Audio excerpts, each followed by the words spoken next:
Hello, Minnesota. Welcome back. I'm Tony Hernandez. This is the Tony Hernandez Show. We are reporting live from White Bear Lake, Minnesota. We shoot live every Saturday from 4 o'clock to 5 o'clock right here at SCC Television Studios in White Bear Lake. Glad to have you here. Thank you for joining us. We have a great show today, and I love live TV and being on every week because you get to see yourself on picture. And I'm realizing, Jake, that I need to lose some weight. What do you think? How you doing, buddy? How do I answer that, Tony? I guess you got to run more, right? Yeah, well, I have been running, and then all of a sudden, with the new job, and Leona and I are working extra hard right now because we have baby coming along the way. So I haven't had as much time as I had in the past to dedicate towards working out. But I'm trying to change that.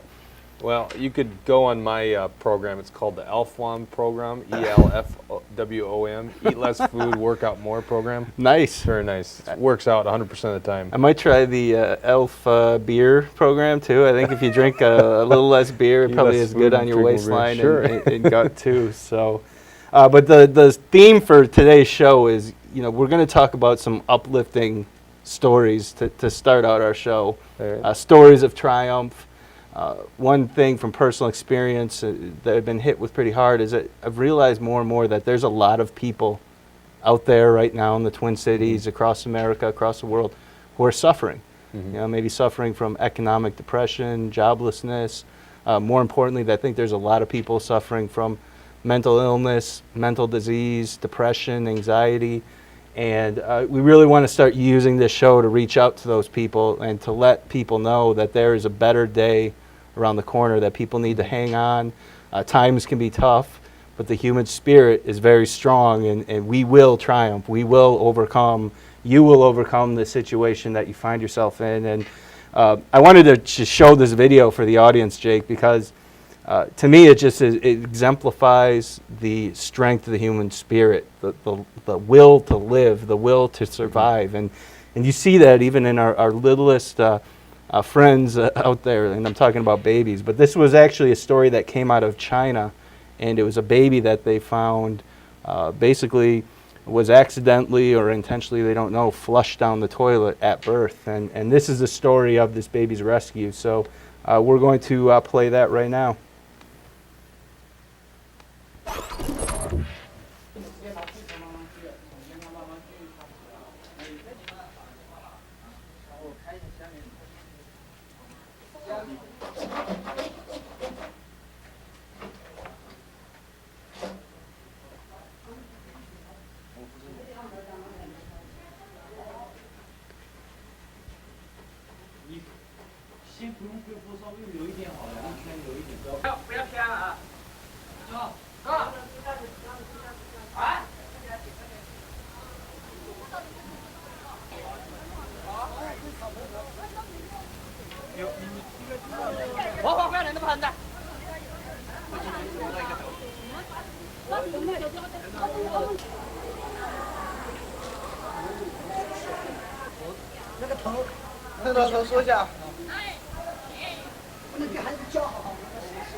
Amazing.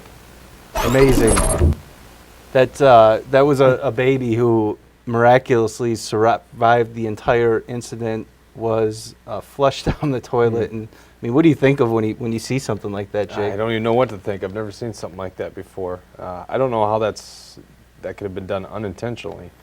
Well, they don't really know what the full story is behind it. But I mean, to me, it's just, you look at this little baby, what a survivor. That's her first moments being born. It almost kind of reminds me of the story of Jesus in a way. I mean, Jesus being born in a manger or a trough, and and to see this, and we know a little baby as well by the name of Roman, who was born, I think, at 20 weeks or right around 20 weeks, and is living vivaciously right now, is surviving this. And it just reiterates the fact that the human will, I read this book in high school by Dr. Frankl. It's called The Man's Search for the Meaning of Life. And Viktor Frankl was in the concentration camps in Germany, and he witnessed such horrendous suffering, torture, and just gruesome treatment of the Nazis to the Jewish people. But his whole theory was, why are people still living? What is it that drives human beings to continue to want to live? And I think it's important to drive this home to people out there, though, to remember that what we are living for and the day-to-day challenges that we have and the successes and triumphs. And we're reminded again with the tornadoes. Have you seen anything with the tornadoes that hit Oklahoma? Oh, I did see the initial reports, what was that, a week ago? And then last night I was hearing reports that there was multiple other tornadoes that hit Oklahoma City area last night. Yeah, and it's been the weather around here, in Minnesota. You feel how humid it is. Yesterday I was driving home from work, and it wasn't raining, but it was like humidity drops, like literally a drop of water like this big hit my windshield, and it scared the living bejesus out of me at that point. But it was pretty amazing. But you can see how this is just breeding more and more tornadoes. Right. But we're going to take a look at some footage that was shot from Oklahoma, and this was done by some storm chasers. And now we don't advocate anyone out there to chase storms, or if there's a tornado, what you should be doing is getting into cover, going into your basement, getting away from windows, dropping down, covering your head, doing the whole 9 yards like we learned in grade school. But these people, this guy's name is Brandon Sullivan, and he's stormchasingvideo.com, and he came up with this, and we're going to play some of his footage here right now in this tornado that actually hit. We're going to start it right at about here. So Dallas, if we can pull that up.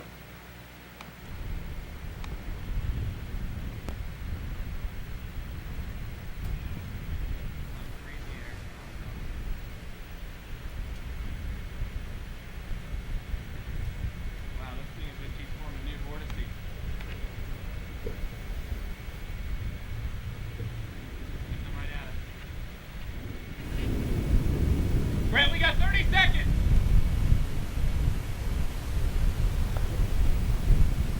Wow. Brent, go! Wings! Fast as you can! It's on the right, go! Brent, go now! Hurry! 40 is not enough!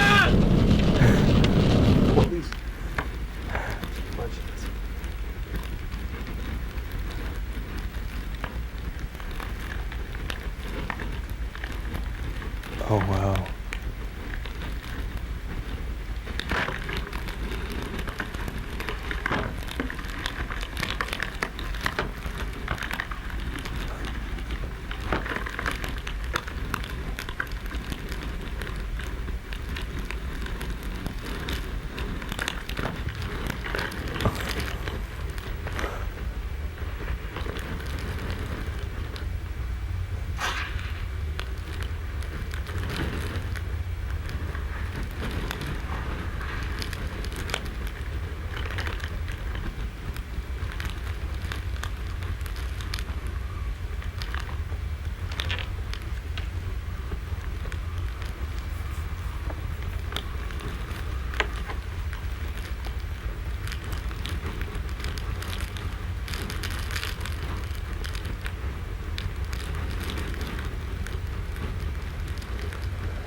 Go south!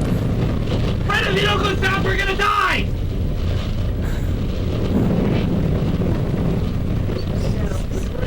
Go, Freddie, go! Just go, no, get around him there! Yeah.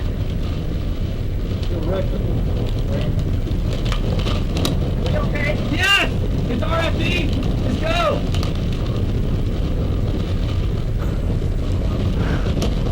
Okay. Yes! Just turn down! It's RFD, you're fine. That's fine, dude, just go! That's fine!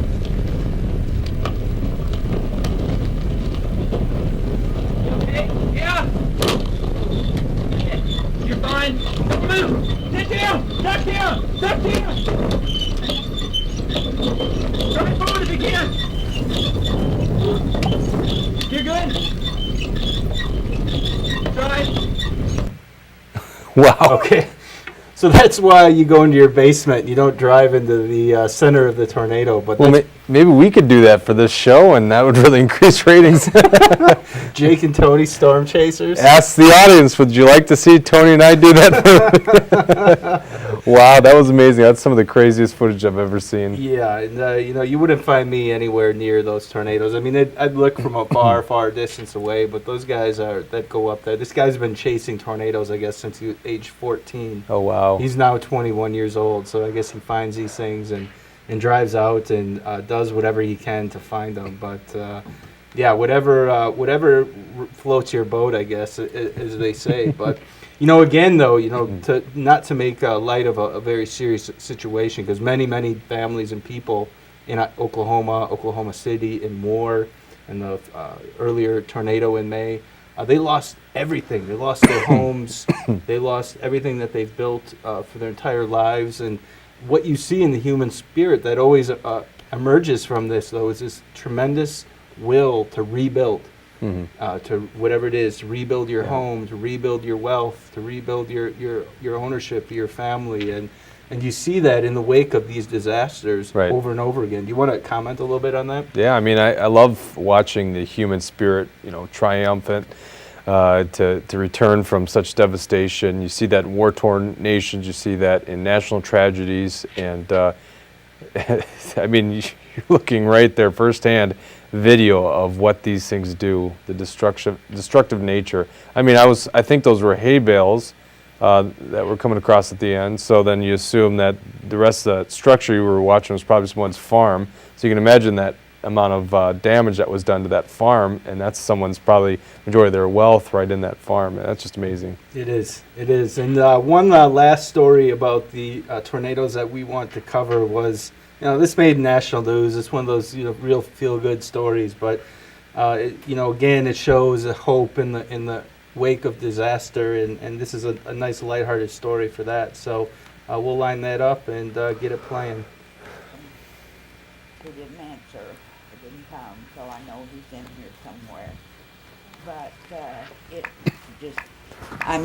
it was there and it was gone. Just no time. And then it was light, and I thought, well, I'm okay. And I had some stuff on top of me, and I started wiggling. Are you able to comprehend yet what happened here? I know exactly what happened here. Exactly. And what do you think of all this? This is your neighborhood. I can't imagine. this is life in the big city.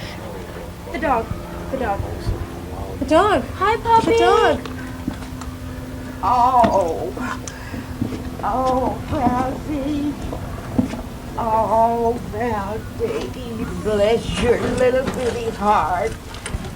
Help me. Help Megan. Oh, Rousey. Oh. Come on. Get him. Oh.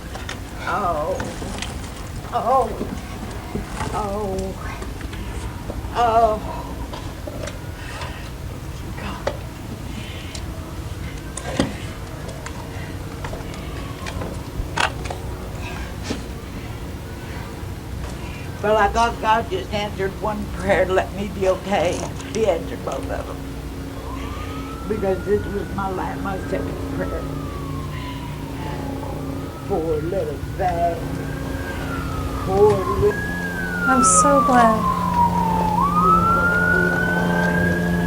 I can't carry it.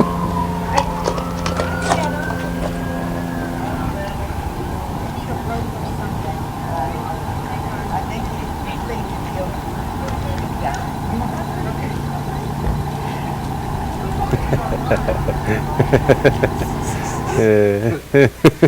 So that dog is surviving a tremendously devastating tornado there. Yeah. And, once again, giving us all hope that even in the worst catastrophe, life goes on, life Right. survives. And, we talked about this last week on our show. We like to maybe complain maybe too much sometimes about all the things that are wrong with government and the overgrowth of government. But at the end of the day, the reason why we're here, the reason why you're active in different groups and organizing people in the Tea Party is because we all want to see America emerge from the last 13 years or even longer for many historians, but to emerge stronger, our economy stronger, to emerge richer, more prosperous.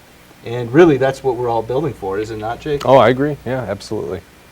So, yeah, there was big news that was made this last week, though. Congresswoman Michele Bachmann, she announced her retirement from the United States House of Representatives in the 6th Congressional District.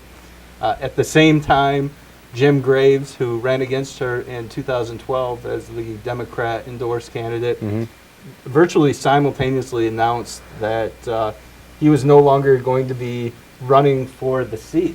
And I found that to be quite astonishing because, especially given the reasons that he had made as to why he wasn't going to run for the spot, he basically said that his entire goal or his entire purpose of running for the U.S. Congress was to run against Michele Bachmann and to see that she's resigned. And now that she's retired, he says that he doesn't want to run for the U.S. House anymore. Do you agree with his political strategy?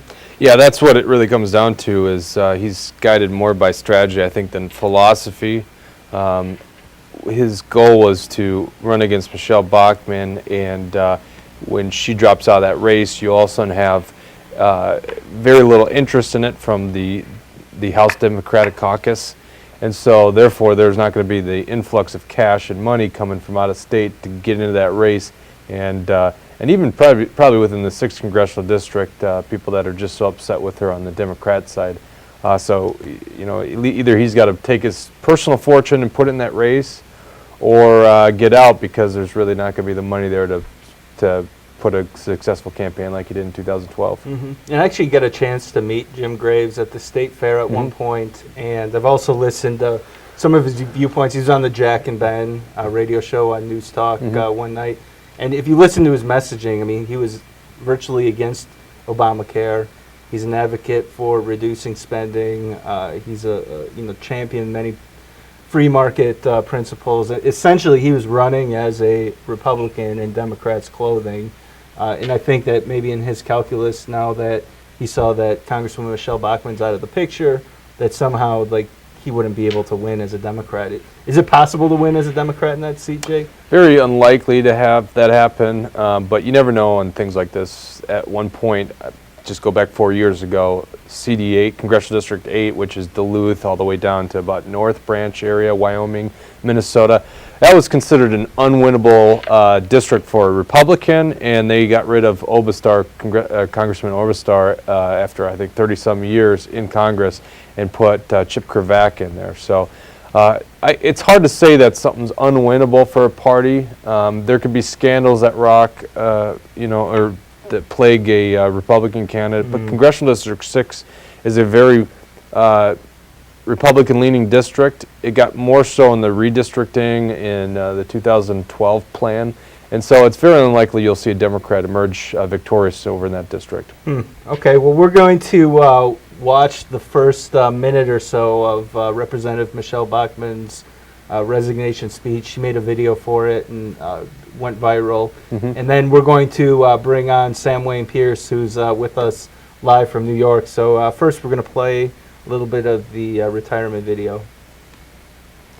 My good friends, after a great deal of thought and deliberation, I have decided next year I will not seek a 5th congressional term to represent the wonderful people of the 6th District of Minnesota.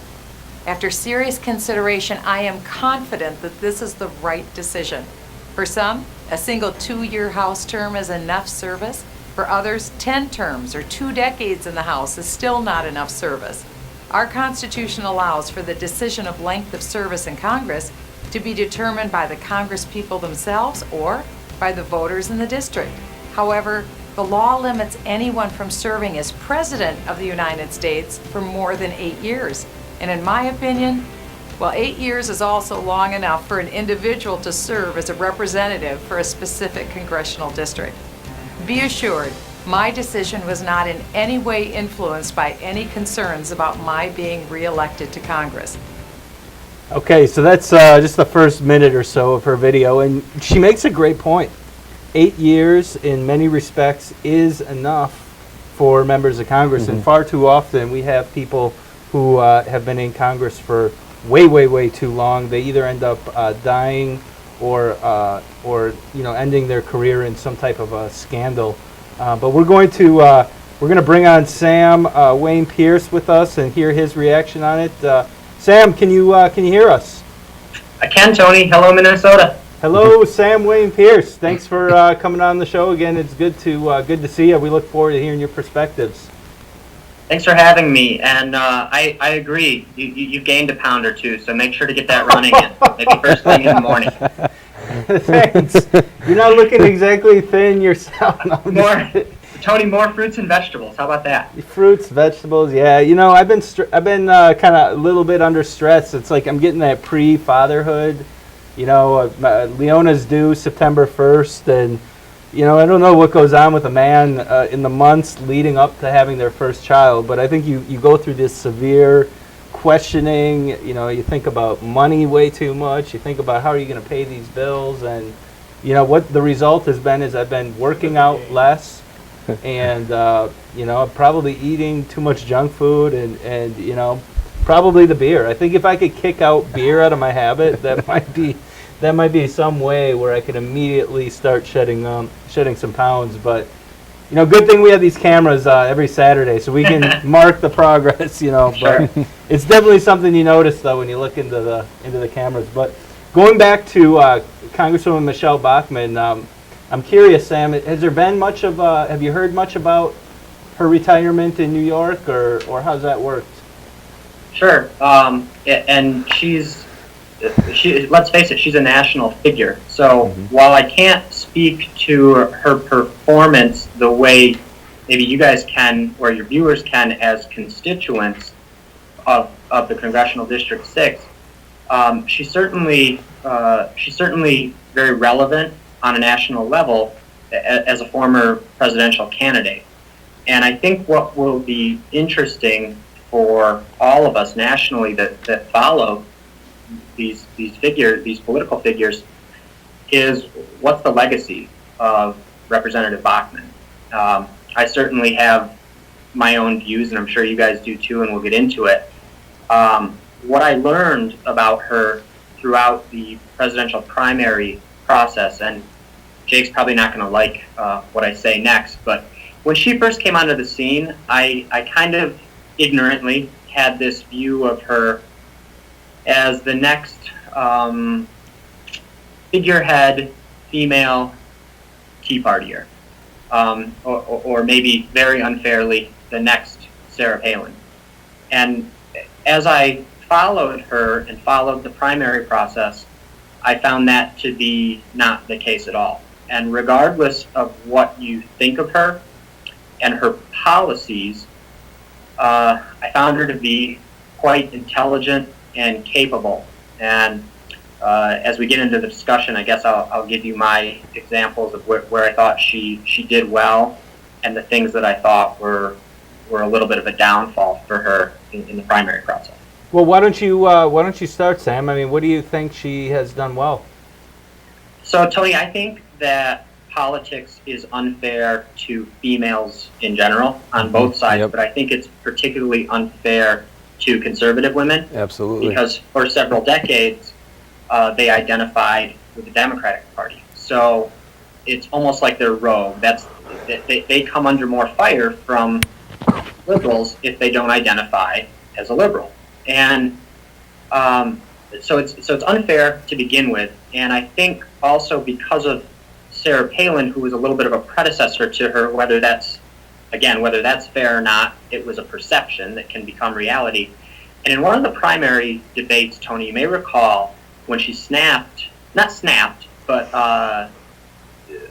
forcefully replied to Newt Gingrich, "I'm a serious candidate for president, and here's why, and I don't like being told that my facts are wrong, my research is wrong," and being so quickly dismissed on the stage.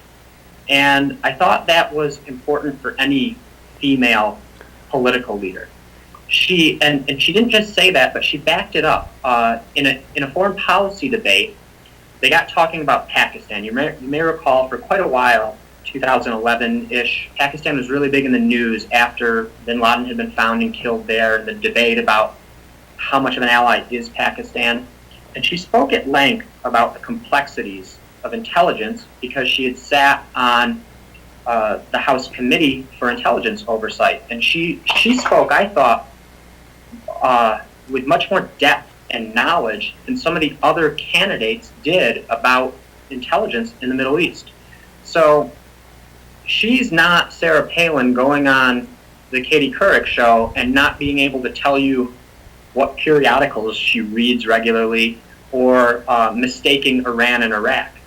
She's very intelligent and capable. Now, and those are a few examples that I would cite from the primary process where I thought she held her own as a candidate. I'm reluctant to compare her to Sarah Palin until I see Michele scale a mountain or shoot a caribou, which is what I really like about Sarah Palin. But I can definitely see what Sam's point is and why he's trying to compare the two. She is a fighter, and what Sam just said, I think, came out in those debates, which a lot of people saw probably for the first time with her. To me personally, she's been a great vote in the U.S. House. She is one of very few representatives that actually have refused to vote for increasing the debt ceiling, which I think is the most important vote that a congressman could take right now. So she's been right on the money with fiscal issues. Never voted to increase taxes. So I really appreciate those votes, and she's been rather critical of the Federal Reserve and of the Treasury Department. Should point out, too, is that she voted against TARP, right, the bank bailouts. That's right. She's fundamentally against the bailouts and in favor of the free market. This is when many of her colleagues in the Republican Party, almost all of them, were in favor of President Bush's proposal for TARP and the bailout, AIG and the others, and she was against it. And that's why the Tea Party really grew to like Michele Bachmann, is because at that point we were watching what was happening in Washington, D.C., and we were looking at this and we were saying, well, geez, we believe in the free markets, you have privatized profits, but you also have privatized losses, and that's not what happened during the bailout mentality. And you watched that in 2008, you watched our candidate, the Republican candidate, Senator John McCain, vote for the TARP bailout package. Then you watch in this recent election, 2012, you have both the frontrunner Mitt Romney was on record saying he supported TARP, and you had Paul Ryan who said, at the time, I need to abandon my belief in the free markets to save the free markets. Complete, utter nonsense. So the Tea Party really looked for people like Michele Bachmann at that point that stood firm on those principles of free markets, and that's why they really liked her. Now, the controversy, I think, that will always be over Michele Bachmann when it comes to her legacy are those little statements she made that were factually incorrect, things that usually are not that important, things like going to Watertown or going to, I think it was some place in Iowa, and acting like this is where John Wayne's birth was, and mentioning Elvis Presley's birthday was today when it really was the day of his death. So things like that. And I must say, though, she gets picked on. There's no doubt about it. And whether it's because she's conservative, whether it's because she's a woman, or whether it's because she's stands by her principles, there's no doubt that she has a target, and every single word that she utters is scrutinized. And Dallas, I was talking to Dallas, our producer, before, and he wrote a great blog on MNCD4 Conservative, but he wrote it about this idea of tolerance. And when the left does something, you always embrace it, you always tolerate it, and it's the greatest thing since Wonder Bread. But then with the right or the conservatives, is you ridicule them, you scrutinize them, you marginalize them, you make them look stupid, you make them look idiotic. And the fact of the matter is that Representative Betty McCollum has had many slip-ups, far more, many gaffes out there, and they don't get the type of attention that President Obama, I think he once said that there was 56 states in the United States. And, you don't hear very much about that. Whereas if Michele Bachmann said there's 56 states, it'd be on every single news clip, organization, blog, thing you could possibly imagine. Exactly. So, so I think Sam makes a pretty good point in that. And before we move on, though, I got to say, Sam, that I'm Facebook friends with Jake, and Jake had posted last week that he is going to run for the U.S. Congress in the 6th Congressional District, and he's going to seek the Democratic endorsement. He's going to go for the DFL endorsement. I think it's a great idea, and his point is that he said he was against the bank bailouts, he was against TARP. Jake says that he's against many of the wars and foreign occupations that we have going on right now that are unconstitutional. And, really, if you listen to Jake speak about it, what he stands for, he sounds like a President John F. Kennedy Democrat. And so why not? I thought it was a pretty interesting idea, though. Are you serious about it? Well, Jake? Before viewers of the show think that Jake's going to get into the race here, I like to be, a little humorous at times, and that was one of those points. I was just trying to bring some attention to the fact that the Democrats have really given Obama a pass on some major issues. For one, I could never see under Bush, if this happened earlier in his term, them giving him a pass on the bank bailout mentality, which Obama actually supported and voted for as a U.S. Senator. The war in Afghanistan has continued on. It's past a decade long at a war, longest war ever in the United States history. And I can never see them giving Bush a pass on that.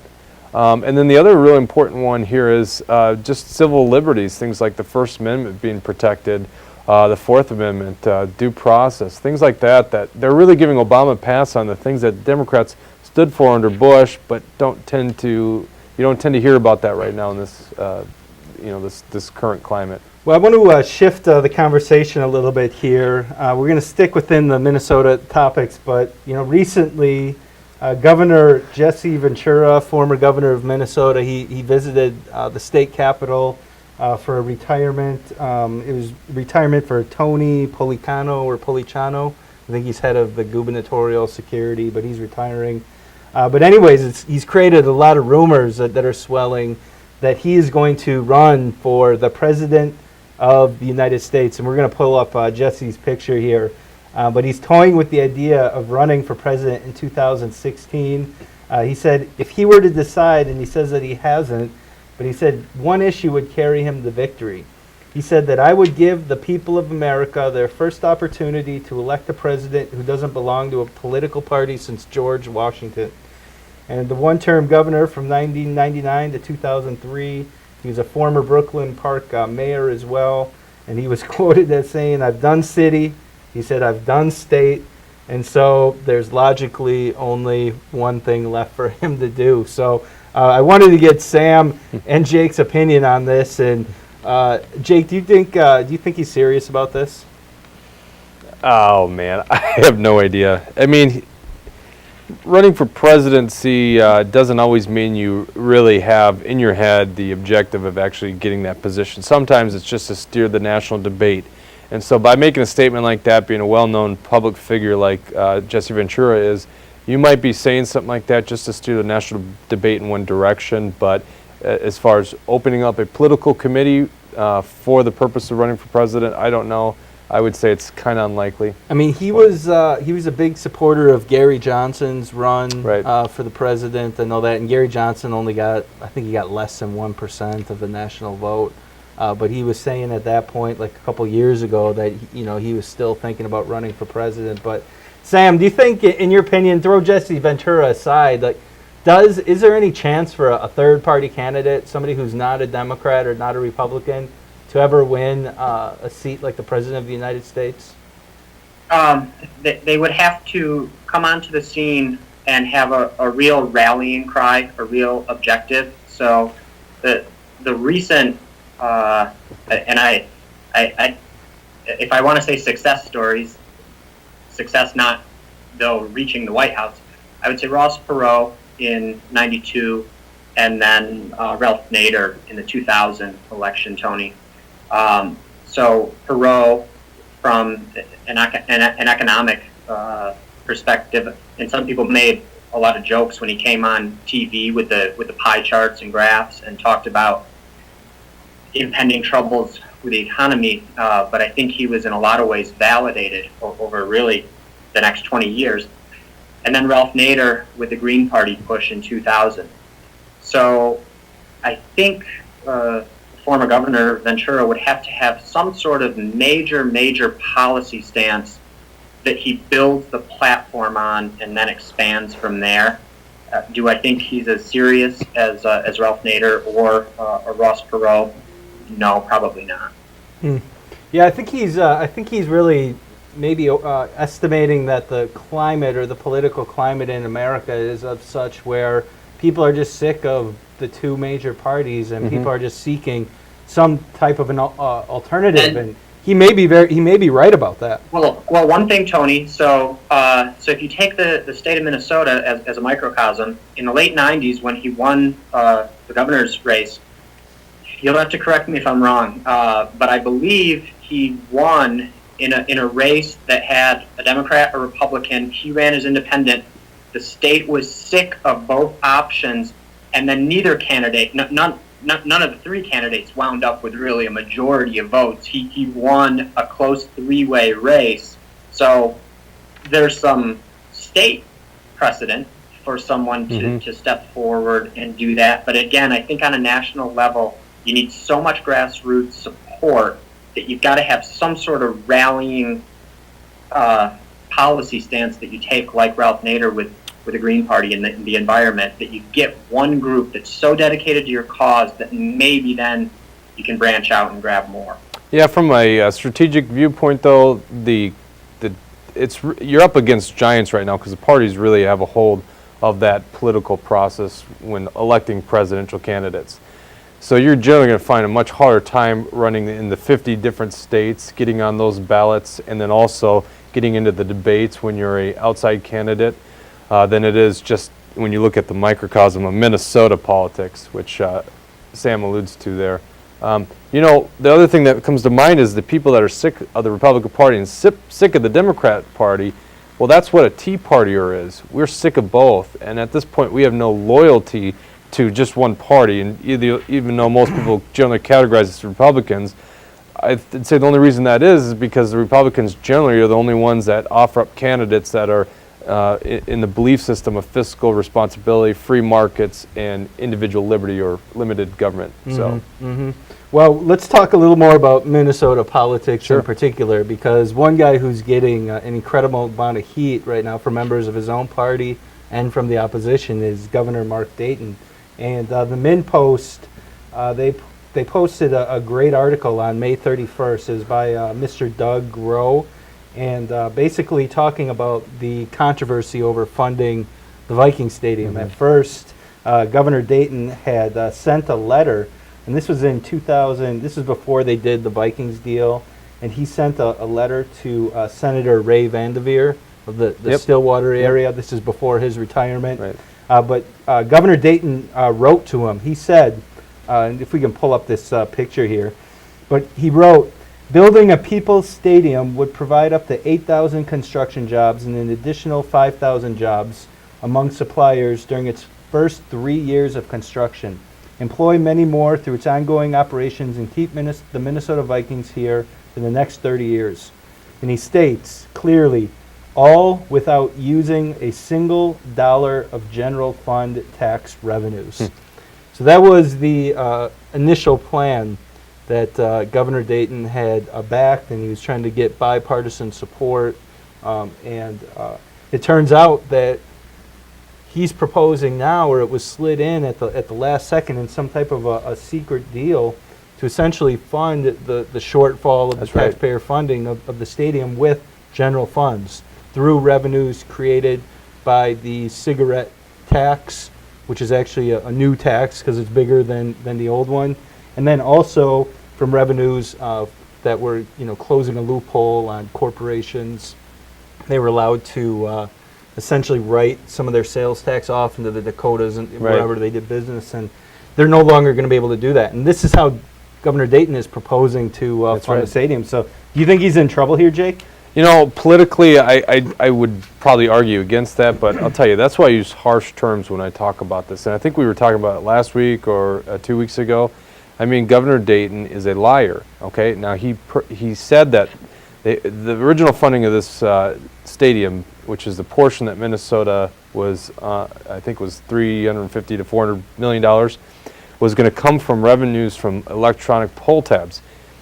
And that was such a shortfall, and anyone with half a brain knew that was going to be a shortfall, that we knew that he had to have some other idea in the back of his mind on how to find that revenue source.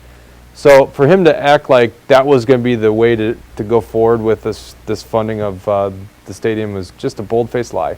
Well, we're going to see this picture that I have up here. It's some of the pictures I've been finding that are out there to basically promote these e-pull tabs. You can see the two guys in the back slapping hands, and the woman playing the e-pull tabs there. Definitely Right. a promotional attempt. You have this guy showing, kind of what these pictures are. But I wanted to show, here's a picture of the stadium. And that, look at how beautiful, this stadium looks. Minneapolis in the background. You have Adrian Peterson, up on the big screen, a packed stadium. It looks like a beautiful fall, autumn evening, perfect night for football, families there. And it's just amazing to me to see the propaganda machine, surrounding all of this, because probably, and this is what we're going to talk to Sam about, but probably at the end of the day, what Governor Dayton is banking on is that most Minnesotans wanted the Vikings to stay here for whatever reasons, and there's also economic reasons behind it. But Sam, what's your viewpoint? Are you in support of taxpayers funding NFL stadiums? To an extent, Tony, and I think that what the Minnesota state government needs to do is do some real estimation and cost accounting, and I'm sure they could get help from the NFL on this. What's the value of the Minnesota Vikings franchise being in Minnesota? And it becomes a really polarizing debate because a lot of people view it as, well, Ziggy's a billionaire and the players are millionaires, and why should the average citizen, you and I and Jake and the viewers, have to fund the stadium? Why can't the billionaire pay for it? And that's certainly a fair argument, but I think they may not be giving the value of an NFL franchise its due. We're talking about a multi-billion dollar a year industry, Tony, and even though I'm an outsider, I've been to several Vikings games with you, and it's not hard to go down into the city and see the economic impact on any given Sunday, to use a cliche. So I think before you just sign on or off to this, the state government needs to do some cost estimates, some cost accounting, and publish the results. What does it mean for the city to have, and the state to have, the Vikings there? Well, I respectfully disagree with Sam on that, and this is a very hard case for a free market economist like myself to make, because when you listen to what Sam just said, that logic sounds correct. Yes, economic boom for the state of Minnesota. Of course, you see the stadium being built, you see the construction workers there, you see the hotels springing up, which are probably going to be owned by Ziggy Wolf, by the way, and all the other business that comes into town, especially in Minneapolis. But then the question is, where did that money come from? That money came from taxpayers. Now, to fund this stadium, both corporate tax loophole and a $1.60 raise on cigarette packs. this money isn't coming off of trees. It's not coming from thin air. It's coming from taxpayers. So what you're doing is you're taking that money from other places in the economy where it could be used more efficiently and for better causes. And actually what you're doing is you're bringing the state coffers and then disseminating to a project that the government wants to do. And generally speaking, I would argue that that is not going to be the right project for the economy. What do I mean by that? Can a stadium that's purely dedicated to football really finance itself? No. You have 8 games a season, 2 preseason games, and actually looking at the Vikings' record of filling stadiums, I would say that's probably a bad bet. Sam, what do you think? How do you answer that? I mean, in a free market, that money, that $400 million of taxpayer money, could have been invested by those individual taxpayers or somewhere. Do you agree with that, what Jake's saying? Not entirely. I think that, now remember, I prefaced it with the state government needs to actually do some homework for a change and get some buy-in from the public on this by presenting the economic impact in a positive way. So, and we don't have those numbers in front of us right now. So I think that the identity of the Minnesota Vikings is important to the city and to the state. So, so this is going to turn into a philosophical debate, but I think that the state would lose a lot by losing the team. I don't like the way that the NFL owners hold the city and the community hostage when they want the new stadium. So I think there needs to be some work on the state government's part to work with the NFL and come to some sort of, I hate to say fair when we're talking about taxes, but some sort of fair agreement on how the city funds this. And in one point, as Jake said, it can't just be an NFL stadium. So, so Tony, you brought up the picture. I think the state needs to say, what other uses can the stadium provide? How else can it generate revenue? Is there a plan? Is there oversight? Can you generate revenue through other means than just hosting those 8 regular season games and a couple preseason games? Let me take issue with some of the premise of what Sam is saying here. Okay, if the Vikings are so critical of the economy of Minnesota, which I might agree with to an extent, then this should be a project that could be funded by the private sector. That there would be willing a bank or investors that would be willing to loan to Ziggy Wolf to make this project work because they can see the revenue stream coming in the future. So I think the free markets actually have a solution to this, but I think generally speaking, we know this isn't going to work. It's going to be bailed out by the government because typically the private sector wouldn't allow the Viking Stadium to be built because it's just too expensive for the amount of cash flow that would come in. And the other thing that I take issue with what he said is that the government needs to do the homework. Well, that makes you think that the government should be in this business in the first place. And I guarantee if you think it's the role of the government to do the homework, to figure out if this is a cost-worthy venture, they're going to come back in the affirmative because of the cronyism that happens at the Capitol. There are rich people that are lobbying government, and I'm going to guarantee it's going to be some of the people that benefit from these projects, a.k.a. Ziggy Wolf, that will probably own real estate around that new stadium. My big thing is, and I'm more of a traditionalist, and when you throw in the taxpayer funding such a huge chunk of this stadium, you get these inflated costs. And don't get me wrong, the picture of the Vikes Stadium was absolutely beautiful. But do we need $1 billion stadium? When you throw in taxpayer money, there's not, you don't have that investor pullback or that demand for efficiency because we're all in the same pool. And these sports games, and to attend an NFL game now, you basically need to take out a second mortgage just to go to one game if you want to have a beer and a hot dog and sit in a decent seat and whatnot. And I think part of it is because we're building these expensive stadiums, which is having all these luxuries and different suite areas and different restaurants.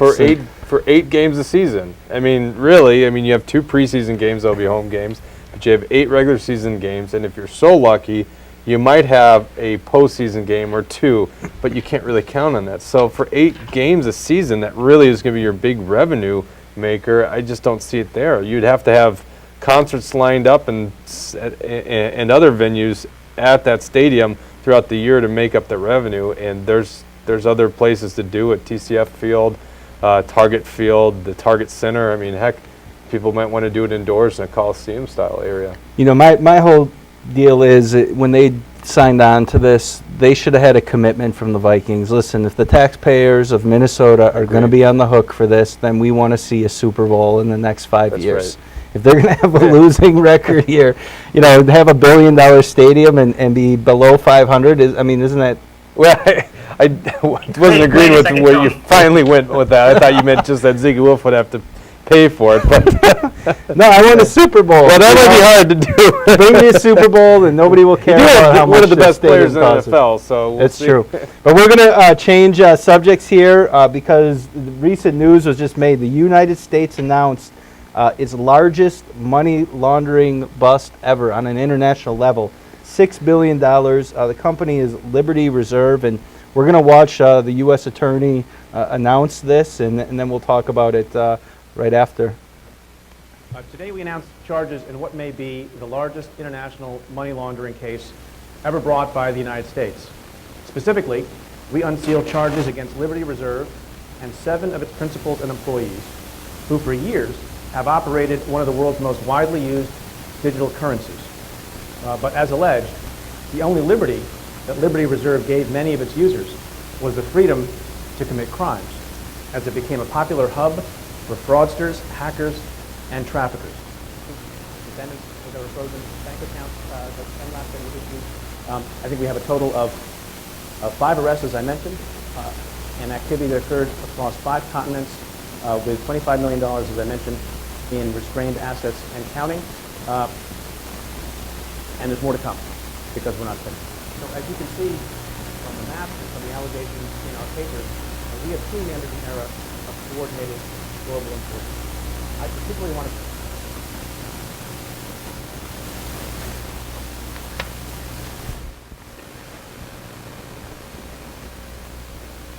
So that's a video right there showing kind of a brief synopsis of the whole thing. And you know, this is a news story emerging, and I know that the operation was shut down by the Secret Service, United States. They use the powers that are granted under the Patriot Act in order to shut down this company.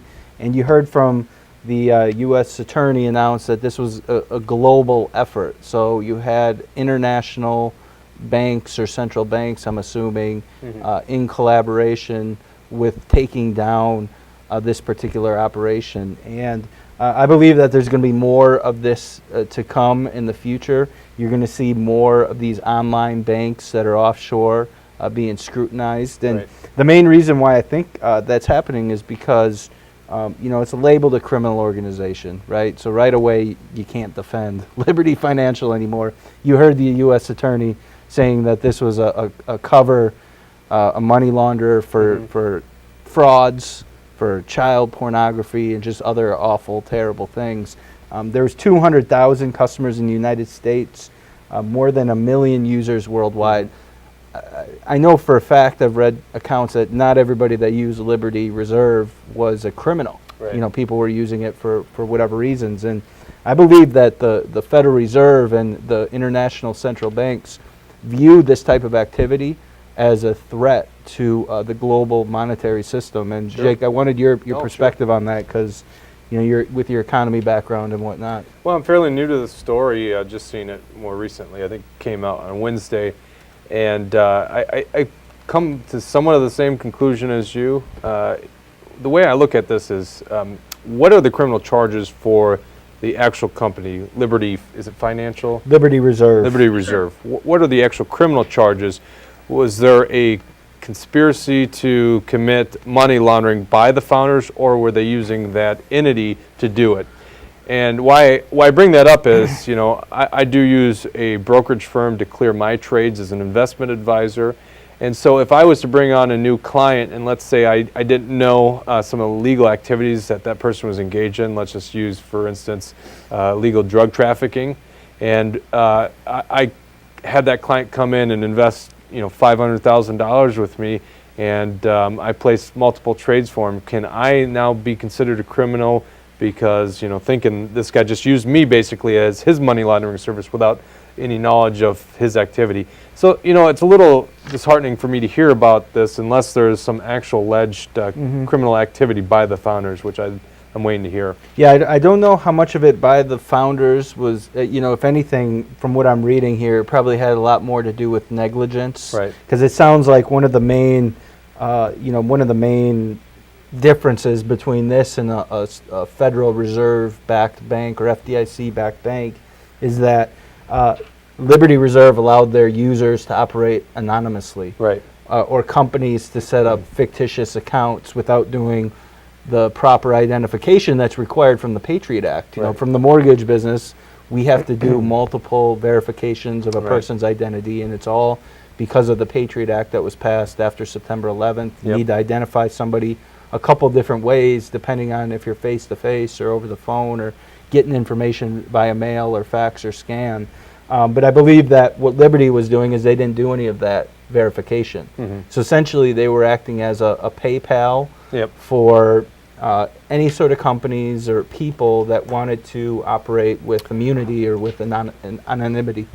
Yeah, exactly. And should that be a crime? I know don't, what I mean? Like, I don't as personally a free think market so. perspective, Exactly. you need to identify your banking customers. No, I don't. I think it is a privacy issue. And I think it bleeds, of course there's going to be money laundering. And even in the current system, there are going to be loopholes. I mean, there are ways to get past having your money tracked if you're in illegal activity like drug trafficking. There's just no way to stop that. But, to think about using an invasion of privacy, something that's actually protected in the Fourth Amendment of the United States Constitution, that people are secure in their paperwork.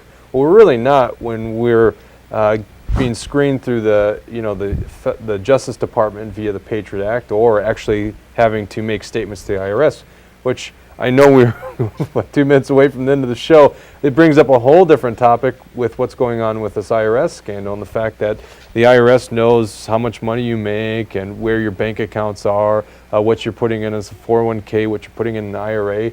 There's really very little privacy nowadays. So yeah, perhaps that's easier to catch money launderers, but at the same point, it's infringing on the liberty, the right to privacy of individuals. So I'm absolutely opposed to that kind of stuff by the federal government. Yeah, and one of the big changes that's occurred in our economy over time in American history is we've become more and more electronic and more document-oriented, where it's gotten to a point now where we're almost at a cashless society. And every single penny that you take in or you take out is being tracked, it's being monitored, you're expected to document it. That's what the current ethics call for, it's what the current laws call for, tax laws. And we're going further and further down this direction. You can see it right here in Minnesota with Dayton and the Democrats' plan. The sales tax plan is going to require like barbershop owners to start documenting their sales and then having to pay quarterly taxes and report it quarterly, creating a whole lot of confusion. And we don't have time to discuss it right now, but I would love to discuss in our next show maybe is velocity and whether the idea that people can exchange money, goods, and services among themselves, is that actually being attacked? And is that one of the reasons why our economy is in its stagnant state? It's not moving because we don't have that free flow of goods and everything. But thank you, everybody, for joining. That's the end of our show. This is the Tony Hernandez Show. Again, we broadcast live every Saturday from 4 o'clock to 5 o'clock at SCC Studios in White Bear Lake. May God bless you, may God bless America, and via con Dios.